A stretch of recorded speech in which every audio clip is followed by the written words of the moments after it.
Need your under the water. Hey, what is up guys, I'm KBHD here, and this is that Razer phone. So this thing kind of came out of nowhere. It was born from that Razer acquisition of Nextbit a couple months ago. It happened, didn't really expect much from it, and then boom, suddenly this new phone. And it's impressed me a lot, I gotta say. Now if you caught that first impressions video, I was very positive about it back then. I've been using it since then, and I gotta tell you, it's been pretty damn good. A lot of the things I originally was impressed with, I still like a lot. The build quality, the industrial design choices, and just overall how unique it is, I actually love it. Now Razer is a gaming company, and they say this is a phone built for gaming, but when you build for gaming, a lot of things end up also being great as a result. So on the outside, this thing might as well be the opposite of the iPhone X, where all these modern phones now are shooting for this sleek, curvy, modern pebble look.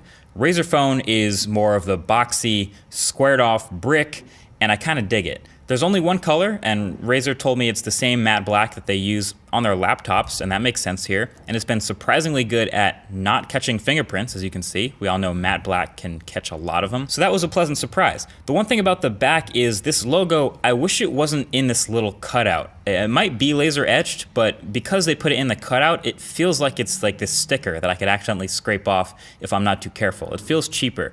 I wish they just put the laser etching right on the outside of the metal. Everything else about the outside of this phone though is prime, I'm telling you. Huge front-facing speakers, Quad HD IPS display, clean lines everywhere obviously, well-hidden antenna lines, and at this point, no other phone looks like it. Nextbit Robin, obviously you can't really get anymore, but that was smaller and way more flimsy and plastic. This is that all-metal beast. But the buttons are terrible though. I wish they ditched those buttons from the Robin, but you still have these tiny, but more importantly, really mushy buttons. I've been trying to give them a chance since I first got them, but I'm really not a fan. The power button also being the fingerprint reader, you know, that's cool with the placement. The combo makes sense for unlocking your phone without thinking about it.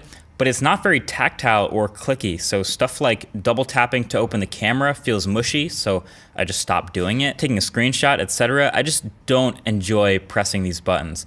And the volume buttons are just lame. I wish they were bigger, clickier, just a lot better.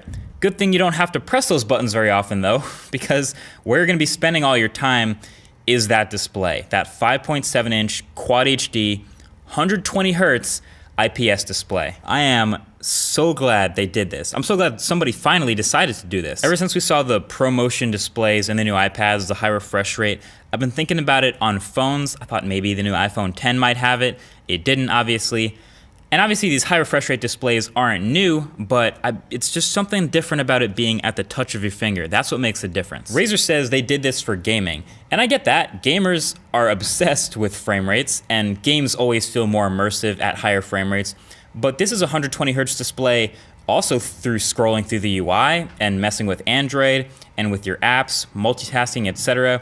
So it's all twice as smooth as any other Android phone ever has been. It actually makes me not mind scrolling as much. Like I was cool with spreading out my shortcuts across more home screens and leaving stuff in dumb out of the way places because I didn't mind scrolling to them because it was so smooth. Long lists are actually fun on this phone. It sounds weird and it's kind of hard to explain, and it's impossible to even show in this video on YouTube, but you gotta see it in person or trust me on this one. And the actual display panel itself is pretty good looking as well. Despite not being OLED, which doesn't exist at 120 Hertz at this time, it has some solid color and contrast. Some have said it doesn't get bright enough. I disagree, it gets bright enough for me to read outside. It's just that there's not a huge range of brightness, so it doesn't feel like you have much to play with when you try to turn it up. And also auto brightness is a bit wonky and inconsistent, but that can be fixed with software pretty easily. And speaking of software, the Razer phone runs pretty close to stock Android. Now right now it is on top of Android 7.1.1. Fingers crossed it'll be on 8.0 Oreo sooner than later, hopefully by the beginning of next year. But it is pretty clean, and it essentially takes the OnePlus approach of just adding a couple features here and there where it's useful. Now the phone is already a great performer with the Snapdragon 835 and the fully ridiculous 8 gigs of RAM. And gliding through your settings, you can see there's not a whole ton of extra stuff. There's some display settings to cap the max adaptable frame rate, some management of the expandable storage, and there's a game booster, and while I didn't find I needed to use it to get great performance, I did find the do not disturb while gaming mode pretty useful. That just straight up stops any and all notifications from getting through and interrupting while you're in a full screen gaming session. Nice.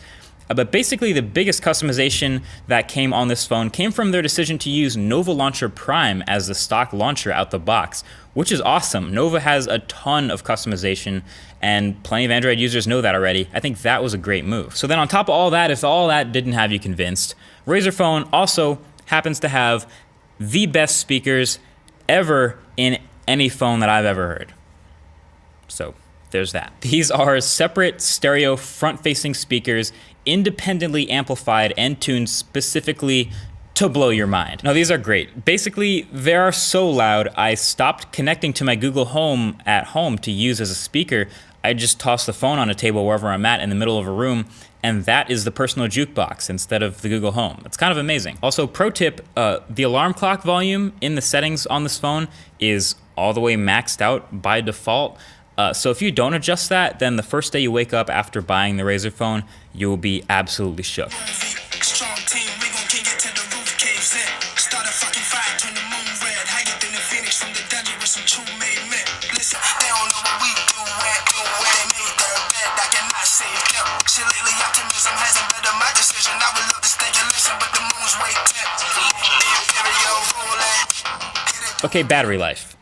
Turns out it's also amazing. I mean, I guess we shouldn't be surprised by a phone with a 4,000 milliamp hour battery and near stock Android, but it's true, this thing killed it. I originally thought when I got this that they built the lower frame rate caps under 120 hertz to save on battery. I think they kind of knew that 120 hertz, that would kind of kill the battery. They set it by default to 90 hertz. But this thing has had the longest battery life of any phone I've used this year at 120 hertz. I set it to 120 hertz when I got it and haven't even tried the other modes because I've had such great battery life. The last couple of days I've had 5, 5.5, and 6 hours of screen on time with extra battery at the end of the day to go. So I'm not really concerned, and I haven't even bothered trying the lower frame rate caps because I don't think I'll need them. All right, so this phone has a lot going for it. So I think at this point it's time to talk about the one thing that'll probably let you down about this phone, and that is the cameras. This camera isn't good, and I kind of had a feeling going in. I mean, it's not a big focus of this phone anyway. You know, you're building something for gamers. Does a gamer really even need a camera at all? Not really. So, you know, they threw in your typical dual cameras that you kind of are required to have as a 2017 flagship phone, but don't expect this to do anything above the bare minimum of just capturing a subject. If you really want a more detailed explanation, white balance was pretty inconsistent, and I constantly saw color casts, which is unusual. Dynamic range was just poor, just weak AF. Exposure was hit or miss depending on if HDR wanted to kick in or not. Taking a picture and actually focusing itself was also pretty slow. And every photo and video you take is just soft. The front-facing camera, same thing. Clearly, I don't have a lot of good things to say about this camera, but you're not buying it for the camera. Let's just put it that way. Now, it could always change and miraculously get a software update that brings it from a D+ to a C+, that is acceptable maybe, but I doubt it. Honestly, this is an actual deal breaker for me, and it's the only reason I can't keep using it as my daily driver. And while we're at it, no headphone jack. And it's 2017, so I get it, that's been the trend, but I think Razer kind of missed out on an opportunity to be another one of those phones and manufacturers that listens to the enthusiast and gives them what they want. Right now, I think that go-to enthusiast phone is the OnePlus 5 or the OnePlus 5T, and that's because OnePlus listens to their fans and they know that they want to keep the headphone jack around. I think that's a missed opportunity for Razer. I think they could have easily kept the headphone jack around on this phone and not have had a problem and been, again, one of those enthusiast type phones. Also, the vibration motor in this phone, trash. Straight trash. I'm gonna call myself so you can hear this.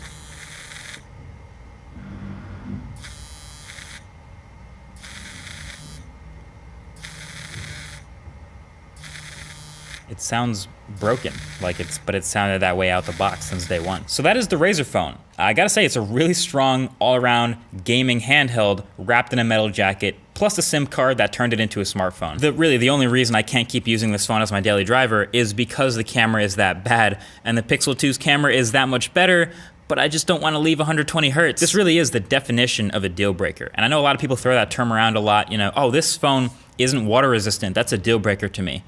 But like, is it really though? Like, unless you're constantly dunking your phone or constantly walking around with the threat of mist or water, you'll probably be fine without that water resistance. Or like, you know, it doesn't have wireless charging, that's a deal breaker. No headphone jack, deal breaker. They're annoyances for a lot of people, but this camera is an actual deal breaker for me, to the point where I literally can't keep using this phone. So I won't be. I'll be switching back to the Pixel. Despite that though, the rest of this package is the real deal, and I'm super impressed with this being their first try, how well considered and well executed this actually is.